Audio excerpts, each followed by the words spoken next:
So we're here at Work Human, a lot of people here because we all, I think, feel this collective need to make our workplace more human, more engaging. I thought you were going to say because we're all human. Because we're all, well, it goes without saying. So what have you been seeing in your work with your clients? What are your clients feeling are the biggest challenge right now to engaging employees?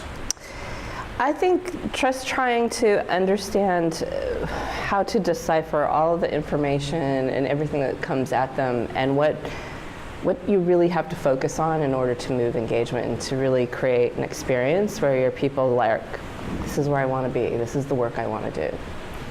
So knowing what matters? Knowing what matters, I think, and there's a lot of noise and there's a lot of misinformation, particularly legacy information that isn't correct, and just sort of wiping away all that clutter and getting to how do we create really human, engaging work environments.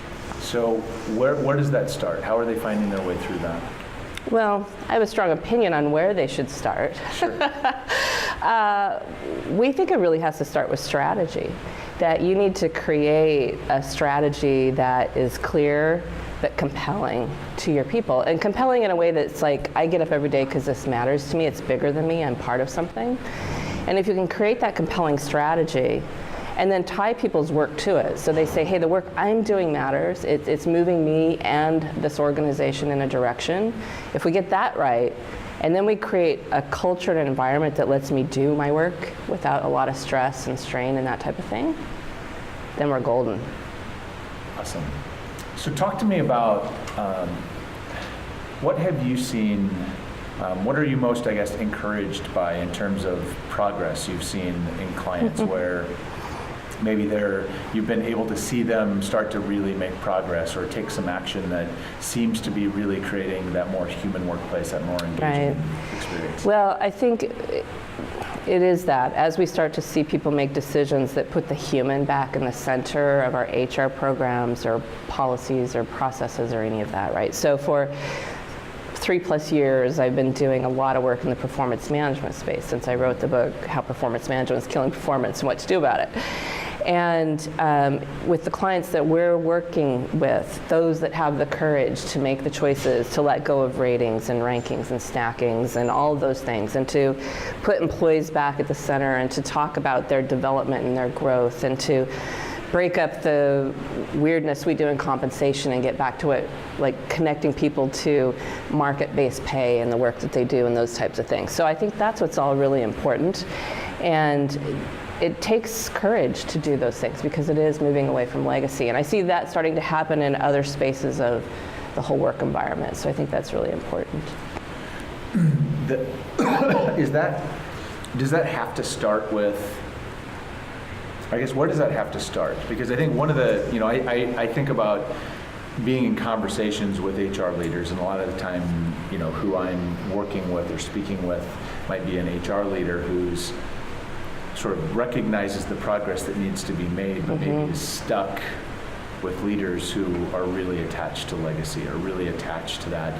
Does it have to start with the leader? Do you have to have that leader who gets it? Or if you're an HR leader and you have leaders that don't get it, how do you try to move the needle? It's certainly easier if it starts with leaders, right? So if you've got compelling leaders who want to make that change, who want to create a more human environment, that's far easier. It doesn't mean that you can't get there without that. I think if you do the right types of education and you bring people forward, you can get there as well. So I think whatever you do, you have to bring leaders with you, and they have to lead once you get to the point where you're rolling something out.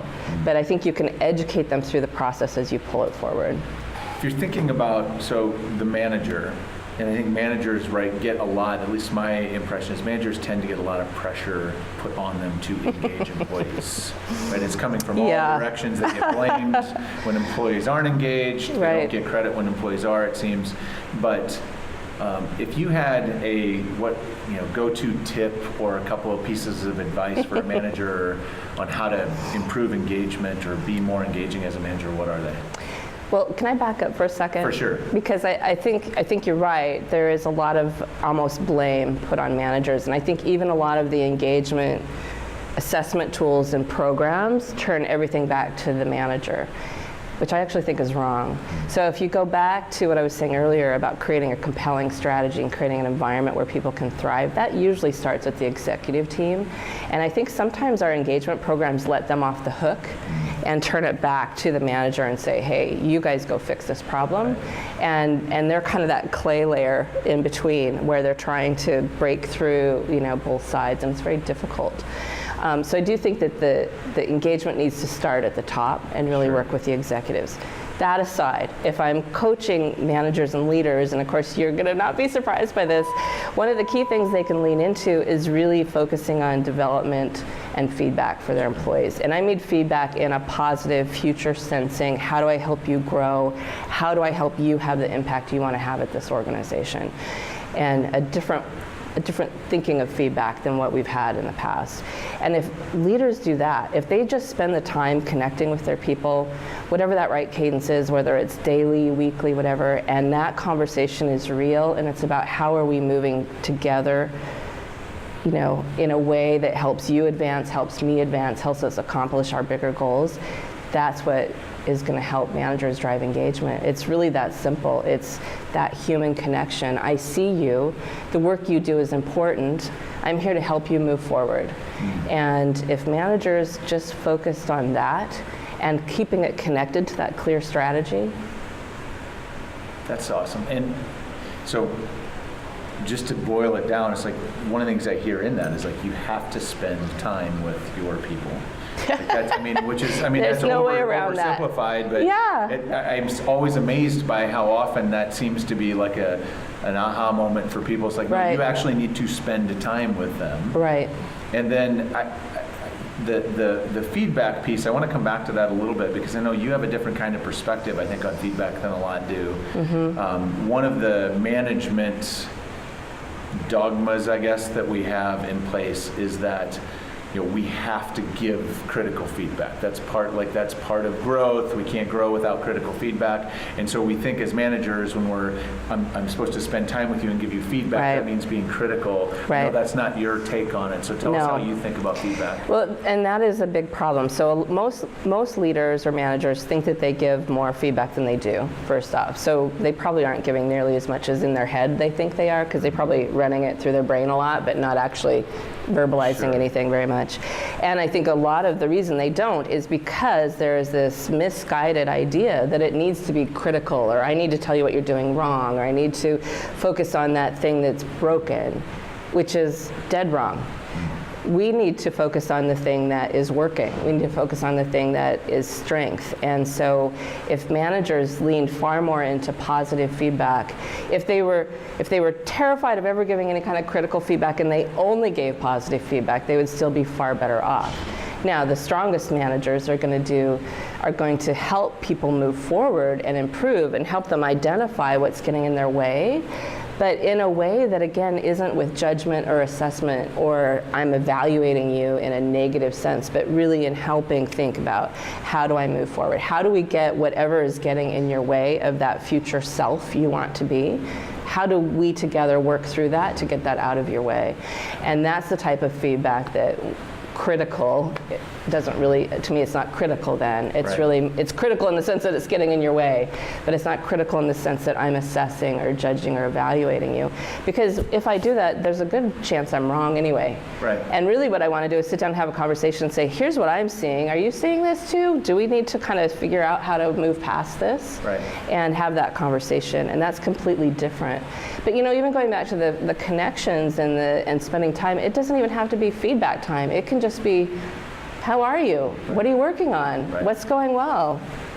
How are you getting along with your colleagues? Like, whatever the conversation is, I think just spending time is so important. It sends a pretty strong message. It sends a very strong message. Last question, and this is it's a fun one we've been asking. I personally have a love-hate relationship with just sort of the practice of management.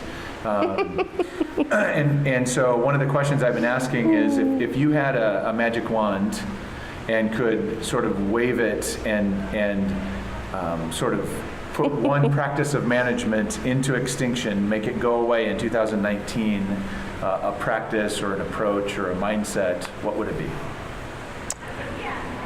Anonymous feedback. I love that. Like the 360, people getting feedback or insights or perspectives from the people you work with in all facets is a wonderful thing. But it needs to be in a conversation. It needs to be, I know who is providing me that insight, so it has context and perspective. The anonymous feedback is a dangerous, mean-spirited tool that gets deployed in way too many organizations. That's, I agree. So thank you for that. Thank you for that. Tamra, thank you for coming. Appreciate thank your you. time. Thank This you. is awesome.